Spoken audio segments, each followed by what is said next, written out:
এখন থেকে কয়েক বছর পরে পৃথিবী পুরোপুরি বদলে যাবে, যেমন স্থানকালের পরিবর্তনের সঙ্গে সঙ্গে সবসময় হয়ে থাকে। এই গল্পটা হলো সেই সময়ের, আমাদের ভবিষ্যতের পৃথিবীর একটা গল্প। আমাদের সমাজের উৎপত্তির সাথে সাথে জন্ম নিয়েছিল আর্টিফিশিয়াল ইন্টেলিজেন্সি। সালটা হলো 2101, আর লোকেরা এখন পুরোপুরি নির্ভরশীল রোবটের উপর। তাদের পুরোপুরি ব্যবহার করা হয় সার্ভিস পেট, ফ্যাক্টরির লেবার হিসেবে, আর প্রতিটা কঠিন কাজ যেগুলো মানুষ মনে করেন যে তারা খুব ভালো করে করে, এবং প্রতিটি যুগ প্রতিটি সভ্যতার মতোই নতুনত্বের এইসব সুবিধাগুলি সব থেকে বেশি উপভোগ করে ধনীরা, আর গরিবদের বরাবরের মতো সরিয়ে রাখা হয়। আর ভবিষ্যতেও এর কোনো পরিবর্তন হয়নি। যখন শহরগুলির উন্নতি আর সমৃদ্ধিতে উপচে পড়ে, তখন শহরের বাইরের অঞ্চলের লোকগুলোকে বেঁচে থাকার লড়াই করতে হয়। গরিবদের কাজগুলি এখন করছে রোবটরা, আর রোবটদের যেমন বিভিন্ন কাজে ব্যবহার করা হতো, তাদের ব্যবহার করা হতো বিনোদনের জন্য, খেলাধুলার জন্য। আর এই সব বিভিন্ন রোবোটিক খেলাধুলার মধ্যে একটা ছিল যেটা প্রধান, তার নাম দ্য ওয়ার অফ রোবটস। এটা একটা বার্ষিক চ্যাম্পিয়নশিপ যার সারা বিশ্ব জুড়ে বিশাল দর্শক সংখ্যা রয়েছে।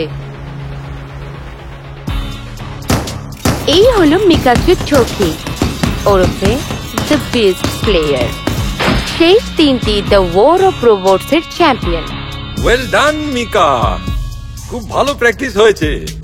এই বছরও ট্রফি কিন্তু আমরাই পাবো। হ্যাঁ মিস্টার বঞ্জো। গুড, আমার এই ম্যাডনেসটা খুবই পছন্দ। প্র্যাকটিস চালিয়ে যাও বিশ প্লেয়ার।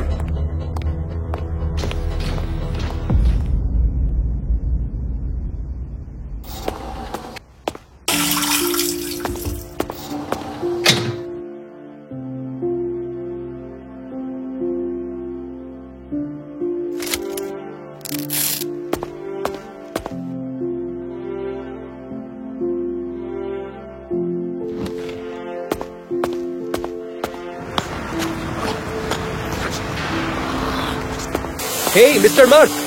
স্যান্ডার, এত লেট করেছো কেন? আমি শুধু একটু গিয়ে কাজ করো। এই বিচটা আবার কে? এটা ধরবে না, গিয়ে ওই ক্যারিয়ারটাকে দেখো। ফুল লোড টেস্টিং শুরু করো এন্ড মোটর পারফরম্যান্সটা দেখো। আচ্ছা ঠিক আছে, সেটাই করছি। জেন্ডার কাজে লেগে গেল, কিন্তু মাঝে মাঝেই তার চোখ অন্যদিকে চলে যাচ্ছিল আর দেখছিল war of robots.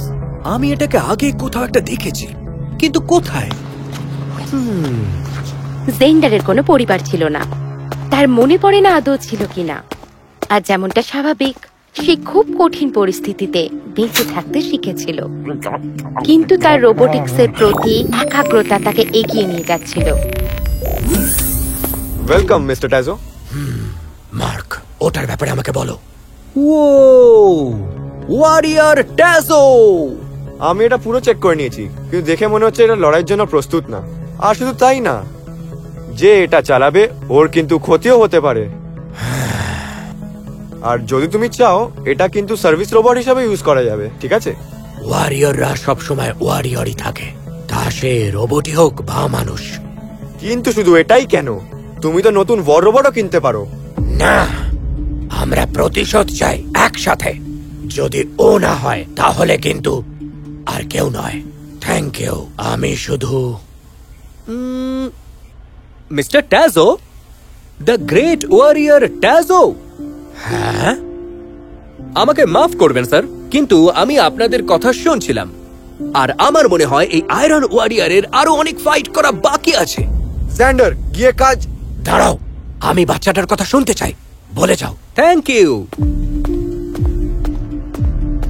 Wow, the iron warrior, war of robots এর টানা 5 বছরের বিজেতা। তবে যতদিন না আমার অ্যাক্সিডেন্ট হয়, আমি এসব পুরনো কথা জানি। ছোট, বলো এটা কিভাবে কাজ করতে পারে?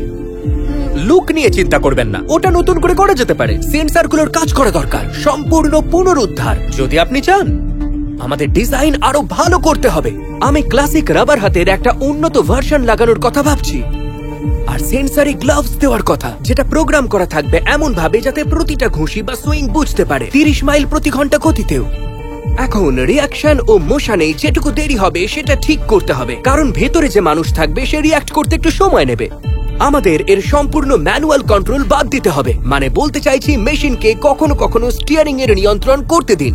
তো তোমার পরামর্শ কি? এমার্জেন্সির জন্য একটা পাইলট মোড, আর তারপরে তুমি এত কিছু জানো কিভাবে? তোমাকে দেখে মনে হয় যে শহরের বাইরের একজন। আসলে সেটা সত্যি, কিন্তু আমি সারা জীবন ধরে শুধু রোবোটিক্স আর ওয়ার রোবট নিয়েই পড়াশোনা করেছি, আর সেটার জন্যই আমি বেঁচে আছি। তুমি তো সবকিছুই নতুন করে করতে বললে, কিন্তু এগুলো করবে কে? আমি পারি, শুধু আমাকে একটা সেট আপ করে দিন, কিছু বার্গার আর 1 মাস। ঠিক আছে, কিন্তু মিস্টার ট্যাজো, মার্ক, ওকে করতে দাও। ওর এই জায়গাটা ব্যবহার করার জন্য আমি টাকা দেব, আর তোমাকে কমিশনও দেব।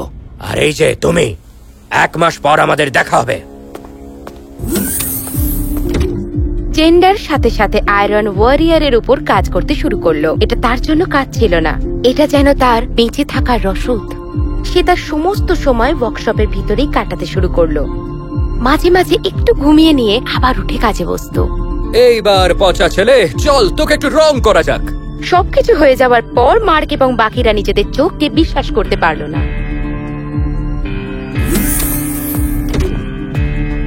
সে কি? এইটা আমার iron warrior. Yes, the iron warrior 2.0। Xander mister টোজোকে বোঝাতে শুরু করলো যে কিভাবে এটি অপারেট করতে হবে। আর তখন মিস্টার তাজও তার চোখের মধ্যে চমক দেখতে পেল। সেই একই ধরনের চমক আরো মধ্যে ছিল যখন তিনি যুবক ছিলেন। তো এইভাবেই আপনি... তুমি কি ওয়ার অফ রোবটস এ অংশগ্রহণ করতে চাও? কি বললেন? আমি কি হ্যাঁ ধরে নেব? হ্যাঁ, আমি তো সব সময় চাইছিলাম। তাহলে আমার সাথে এসো। এখন আমি তোমার সাথে আয়রন ওয়ারিয়ারের নাম এনরোল করে দিয়েছি, বুঝেছ? কিন্তু আমার মনে হয় না তুমি প্রস্তুত। আমার মনে হয় আমি প্রস্তুত। আমার কথা শোনো ছেলে, এই চ্যাম্পিয়নশিপ আমার কাছে সবকিছু। খ্যাতির জন্য নয়, টাকার জন্য নয়, বরং তার থেকেও বড় কিছুর জন্য। এটাই আমার একমাত্র সুযোগ, আর বোধহয় আমার শেষ। আমি চাই চ্যাম্পিয়নশিপ শুরু হওয়া পর্যন্ত তুমি রোজ প্র্যাকটিস করো, বুঝতে পারলে তো? Yes mister ট্যাজো। আর ভুলে যেও না যে প্রত্যেকটা রোবটের পিছনে একজন শক্তিশালী মানুষ রয়েছে। জেন্ডার প্র্যাকটিস শুরু করলো, দিন রাত এক করে। মিস্টার তাজও তাকে রিং এর ভিতর বেশ কিছু ট্রিক্স শেখালেন, সেই সব জিনিস যেগুলো বই শেখায় না। আর যত দিন যেতে লাগলো আর কম্পিটিশনের দিন কাছে আসতে লাগলো, জেন্ডার আর আয়রন ওয়ারিয়ারকে দেখে মনে হতে লাগলো যেন এক দেহে 2 আত্মা একে অপরের সাথে মিলেমিশে গেছে। অল দ্য বেস্ট ছেলে। লেডিজ এন্ড জেন্টলম্যান, 2021 সালের ওয়ার অফ রোবটস এ আপনাদের স্বাগত। এই ওপেনিং ম্যাচে আমরা দেখতে চলেছি the terminator versus the iron warrior. ঠিক আছে, শুরু করা যাক। ফাইট!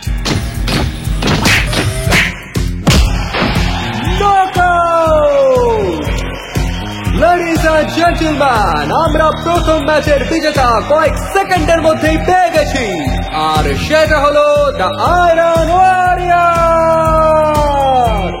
পরের কয়েক সপ্তাহ ধরে জেন্ডার এবং তার আয়রন ওয়ারিয়র বেশ কয়েকটি ম্যাচ খেলল, এবং প্রতিবারই তার প্রতিপক্ষরা সেই প্রতিযোগিতা থেকে বেরিয়ে গেল।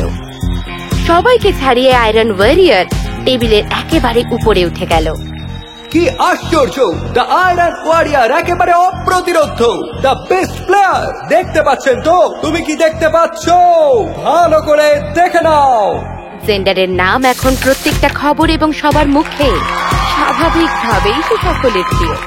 আয়রন ওয়ারিয়র আবার আমাকে মারতে এসেছে।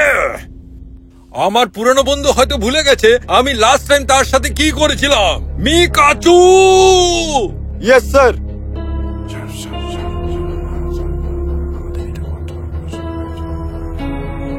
খুব ভালো করেছো তুমি। এখন তুমি ফাইনালে। মনে রেখো, সব থেকে ভয়ঙ্কর প্রতিযোগী অপেক্ষা করছে, দ্য বেস্ট স্লেয়ার। আমি তোমাকে আজ চাপ দিতে চাই না।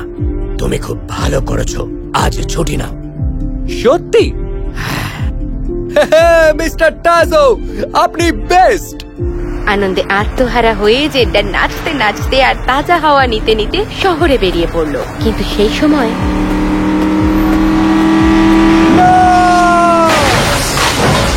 না, ডাক্তার, ও ঠিক হয়ে যাবে তো? এখন না, পরে হবে। ডাক্তার, ও ঠিক আছে এখন, কিন্তু ওনার বা পায়ে একটা বড় চোট রয়েছে। ওনার পেছনের দিকে সেরকম কোনো ক্ষতি হয়নি। তোমার ভাগ্যকে ধন্যবাদ জানাও। ডাক্তার, ও কি আর ফাইট করতে পারবে? না না, উনি এখন পারবেন না, ওনার কিছুটা সময় দরকার। আমার বোঝা উচিত ছিল যে আমি তোমার জীবনকে বিপদের দিকে ঠেলে দিচ্ছি। 25 বছর আগে আমার সাথে একই ঘটনা ঘটেছিল, আর যেটা আমাকেও একইভাবে পঙ্গু করে দেয়। ওই শয়তান বঞ্জু আবারও সেইটাই করলো। আমি অত্যন্ত দুঃখিত। মিস্টার টাজো, আমি কিন্তু লড়তে চাই। না, তুমি লড়বে না। সুস্থ হয়ে উঠে তোমার শহরে ফিরে যাও। এই শহর খুব খারাপ, আর তোমার মতো কঠোর পরিশ্রমী সৎ মানুষেরা এখানে ধ্বংস হয়ে যাবে। যদিও আমি তোমার জন্য গিয়ে রানার আপের ট্রফিটা নিয়ে আসবো, তুমি এর জন্য অনেক খেটেছ। মিস্টার টাজো, ফাইনাল ম্যাচের দিন চলে এলো। জনগণের কোনো ধারণাই ছিল না যে তাদের নতুন চ্যাম্পিয়ন আহত।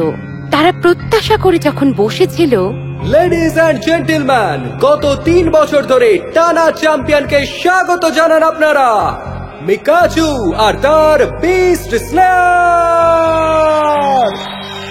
আর এই শেষ ম্যাচে তার মুখোমুখি হতে চলেছে, আর কোনো আয়রন ওয়ারিয়ার আসবে না। ওর একটা অ্যাক্সিডেন্ট হয়েছে, আর ও এখন হসপিটালে। ওহো, সাবাস! Come on, come on! ওহো, সাবাস! Come on, come on! ওহো, সাবাস! সকলের কটু কথা উপেক্ষা করে হঠাৎ দি আয়রন ওয়ারিয়ার এখানে এসেছে। ওহো, সাবাস! ওহো, সাবাস! না, সেন্টার, তুমি কি? আমরা ইতিহাসের পুনরাবৃত্তি হতে দেব না। আমরা এর প্রতিশোধ নেব। লেডিজ অ্যান্ড জেন্টলম্যান, সব থেকে উত্তেজনক ম্যাচ এখন শুরু হতে চলেছে। সারা পৃথিবীর লোক এটাকে দেখছে, লাখ লাখ লোকের এটাকে লাইভ দেখছে। ফাইট! রোবটের লড়াই শুরু হলো। মিকাচু কোনো সময় নষ্ট না করে জেন্ডারকে আক্রমণ করলো।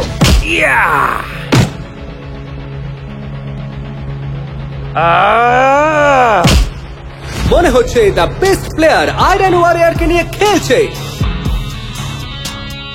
আর ভুলে যেও না যে প্রত্যেকটা রোবটের পিছনে একজন শক্তিশালী মানুষ রয়েছে।